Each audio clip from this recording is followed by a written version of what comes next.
to say what they were thinking. Job must have done something to deserve his suffering. From their perspective, therefore, the only remedy was Job to confess his faults and repent for his sins. Like Job, they were ignorant of the reason for his suffering, but they presumed to know. So their counsel was misguided and hurtful to Job.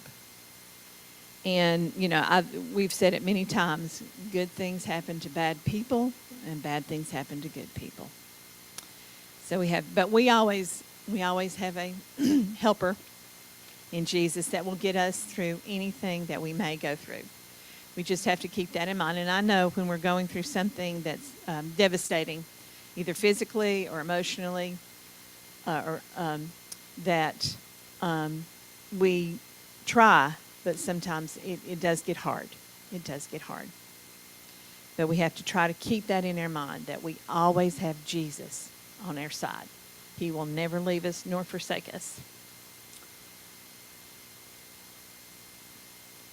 It is presumptuous to assume we know what people are going through or to offer uninformed counsel, which can be hurtful.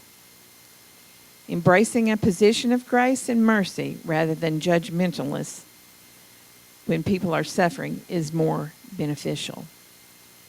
Patiently listen to people in pain before offering advice and refrain from accusing people of suffering because of lack of faith or faults. And we should never do that. We do not know anyone's heart. Not really. God's the only one that knows. On the outside, we could look like we're mean as a striped snake, but on the inside. And then again, we can look like we're angels, and on the inside, we're devils. So we have to be sure and not judge people and not accuse them of having sin in their life if they're going through hardships. We have to keep that in mind. The theology of Job and his three friends was that only wicked people suffer, while the righteous always have blessed lives. Well, we know that's not. That was their theology. This was before, as we said, Job was probably one of the first books, actually, of the Bible. And I think they attributed some of the writings to Moses and Job, of course. This created a dilemma for Job, who examined his life and could not identify any sin that would merit his present condition. His friends, however, saw Job's terrible suffering and assumed he must have sinned. They had no specific sins to accuse Job of, but their theology perspective demanded the source of his suffering must be some secret iniquity on his part. While there is merit to the view that the wicked will be judged, it is wrong to assume all who suffer are wicked or have committed some iniquity that caused their pain. And at the beginning of the book, what does God say about Job?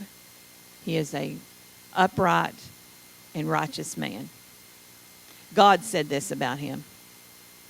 I would love for God to say that about us. That I would love for him to hear him say that. Theologians have pondered this question, and skeptics point to the suffering of the righteous to argue there cannot be a God. They say if God were all-powerful and all-loving, he would not permit the